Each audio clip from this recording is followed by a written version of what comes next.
Good morning, class. All right. So today we're going to keep working on counting. We're going to add something to it today. All right. So if I have 4 bananas, 4 oranges, and 4 apples, how many total fruits do I have? I want you to just work it out really quickly on your scrap paper. Okay, you're like 3rd grade, you don't know multiplication yet.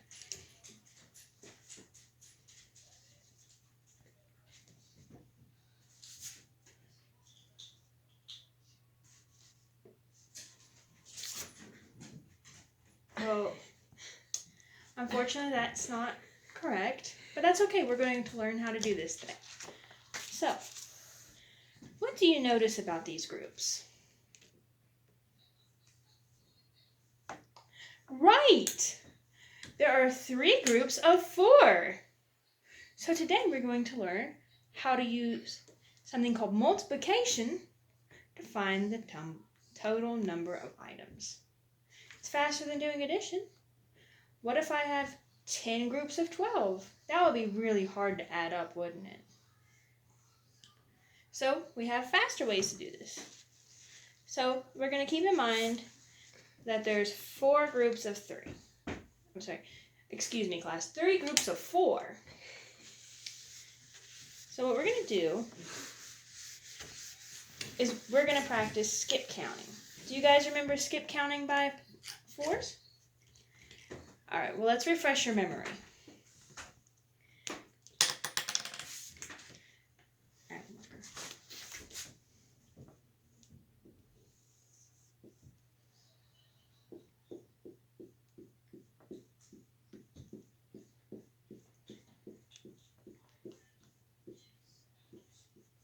All right. So, do we remember what this is called, class? Honestly, I don't. It's a number line. All right. So we're going to use this to solve our problem. So, count with me. How many bananas did we have? Count with me. 1.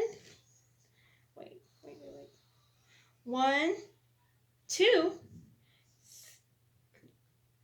4. So this is our first group. Now, can you tell me how many oranges we had? 1, 2, 3, 4.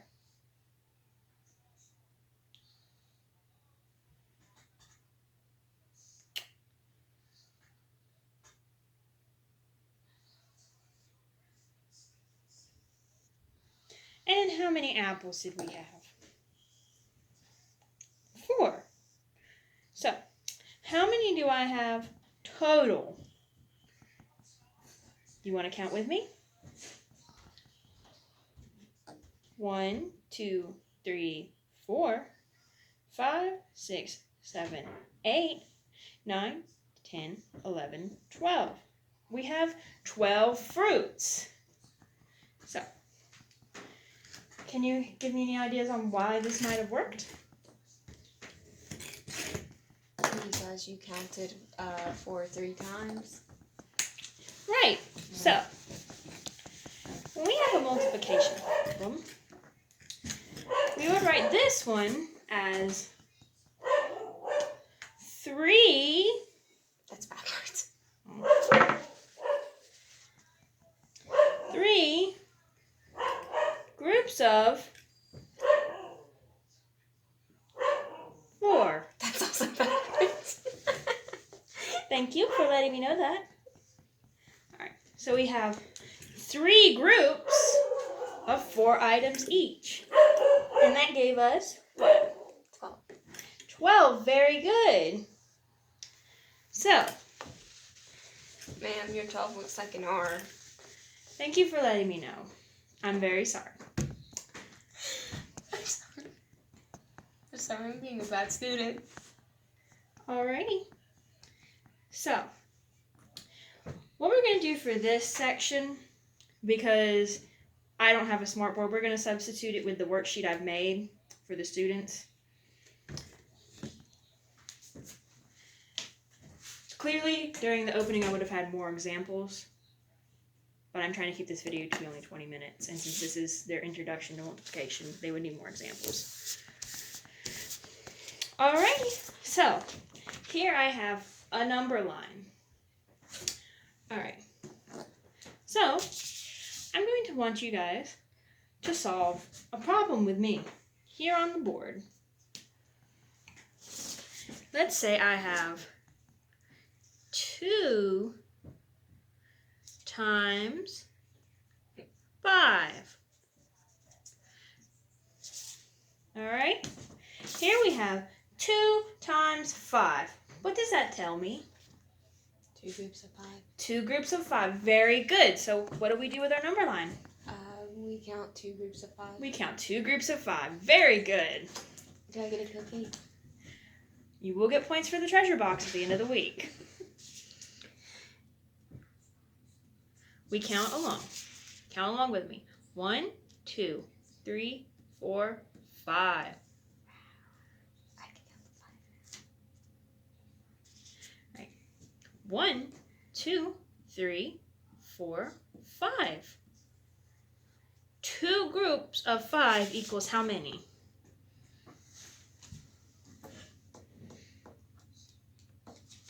10. Very good. See? We're making good progress. Good job. You're a star student. I'm a good noodle, Mrs. Puff. Don't put memes in my video, please. Don't put memes in my video. I can't edit it. That's why I'm speaking softly. All right. Now, I would have the students volunteer to come up to the board. And all the students who are volunteering, yes. I volunteer. Okay.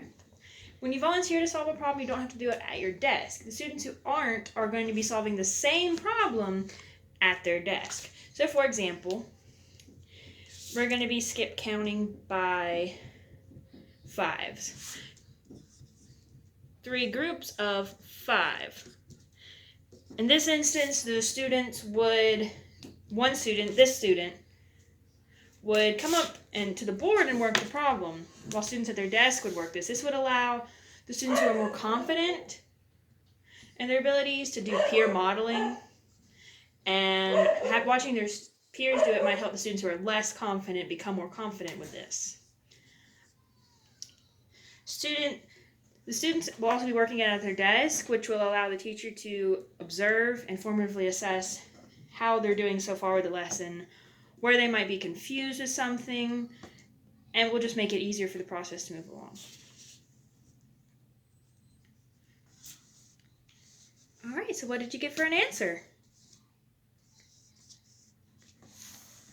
All right, 15. Very good. All right, and that's what would be done for guided practice. And the students are doing them on these.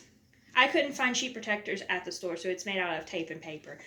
But the students are able to do it on this, that way they can erase the number line. I don't have to print off a whole bunch of number line sheets for them to practice with. And they get to use dry erase markers, which I've noticed kids seem to enjoy. Alright. That would be what we would do for guided practice. Alright. And again, the teacher will be able to observe how the students who are still at their desk or the students who are at the board would do it. So now, in the instance that one of the students is incorrect on the board, or if they're correct, redo your problem real quick.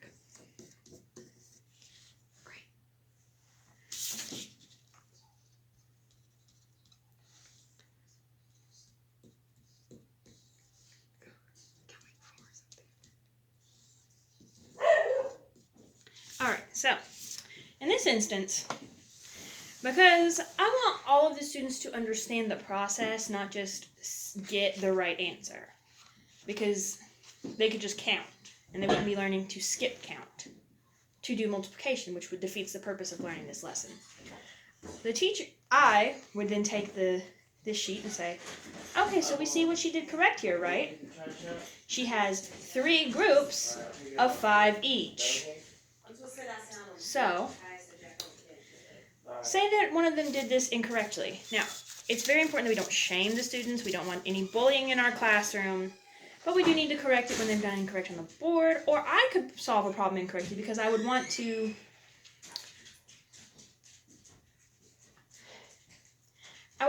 make sure that the students are understanding the pitfalls of solving the problems this way. So that would be an important step, would be going over the work at the board. So for independent practice, I do have a worksheet, but I've created it. This worksheet is the problems are divided in a way that there's something for each tier of the 3 tiers of learners.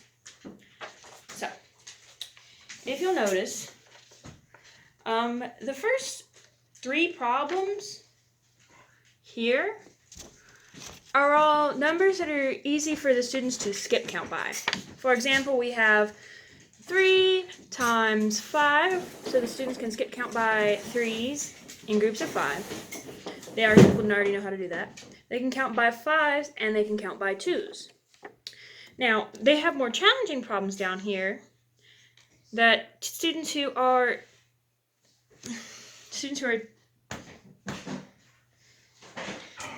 Tier 1 learners might struggle to work with, but they will be eventually able to get. If they can't, the teacher will assist them, or if there's like a classroom assistant, they will also assist them with this. During this portion of time, the students would also be given counters. Alright, so for this section, we're going to be using counters. I don't actually have counters like that students would use in school. So instead we're going to use beans. And during this time, the students will be given counters. They will also be able to keep their page protector number line, and they'll have their worksheet. The reason the students are given this page protected number line is so they won't be afraid of messing up their worksheet, which can be anxiety inducing in a math class, and also just because it might make them feel better to work it out on this first before solving it here. Alright. Do I have to do this in marker? No, I have a pencil. Okay. Alright, so I'm going to give my student here a couple of beans at her desk. And what you're going to do with these beans, you're going to group them just like we did on the number line, alright? So at the beginning of class, we had 3 groups of 4. You would have 3 groups with 4 beans each. Alright. I'm going to go get a pencil for you. So like this, ma'am? Yes, that's perfect. That's exactly the example we did at the beginning of the class. I'd like you to solve your worksheet. Make sure you show your work. It's very important, okay? Okay. Thank you. See.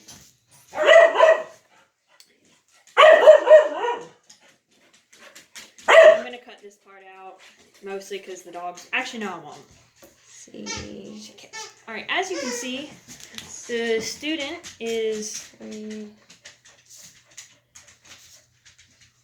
And that's 4.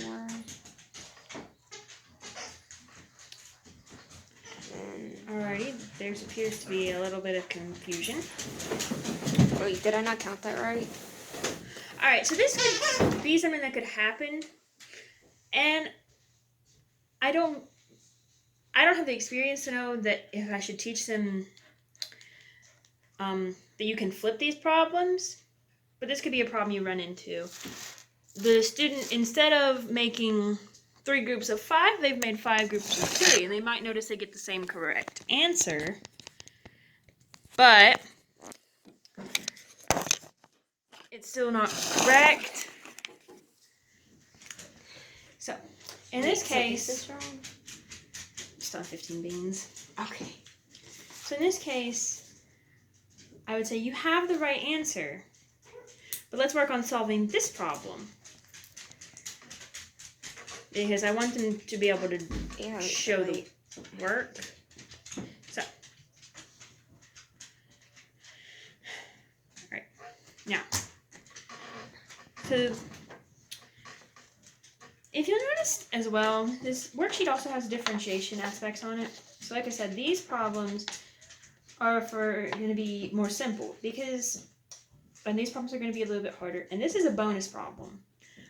When I would give these children these worksheets, I would tell the students, the bonus problem, you will get points if you do it and won't count against you if you don't. This is because I want to reduce anxiety regarding math, which can be a major roadblock for students. And also, I would just like for them to try it. It will encourage them to keep trying. I would try to do this with most worksheet assignments. So, the reason for the way the worksheet is constructed is because it has differentiation for each of the 3 tiers. So, the scaffolding provided by the bean counters and the number line will mostly serve for tier 3 students, which will help them be able to visualize the problem. It'll have more manipulatives.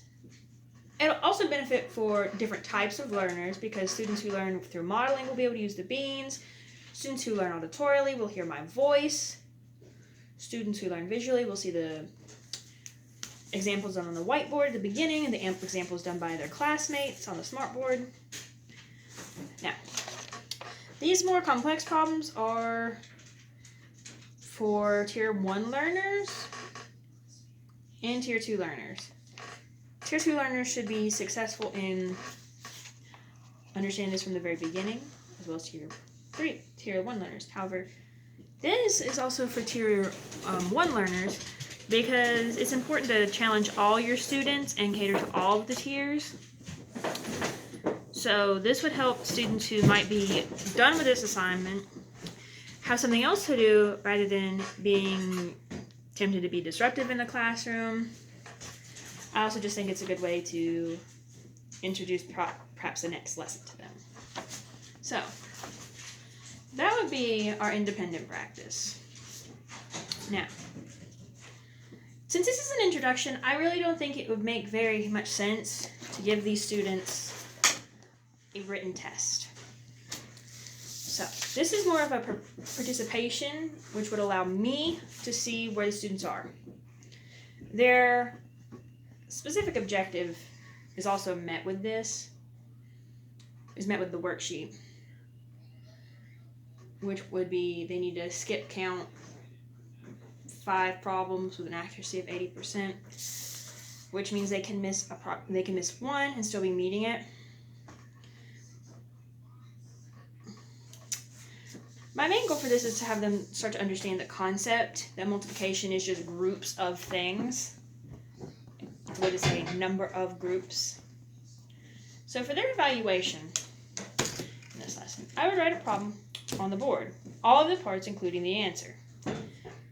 So I would do something like 7 times 3, since it's similar to the bonus problem they just did, equals 21. And I'd have them say each of the sections of the problems the way I taught them earlier. I don't expect them to know words like product yet because they haven't learned it. Alright, so what is this? 7. Alright, but what does it mean? Remember what we did earlier with the beans? You have 7 of 3 beans. I have 7 groups. So this number here is our... So we have 7...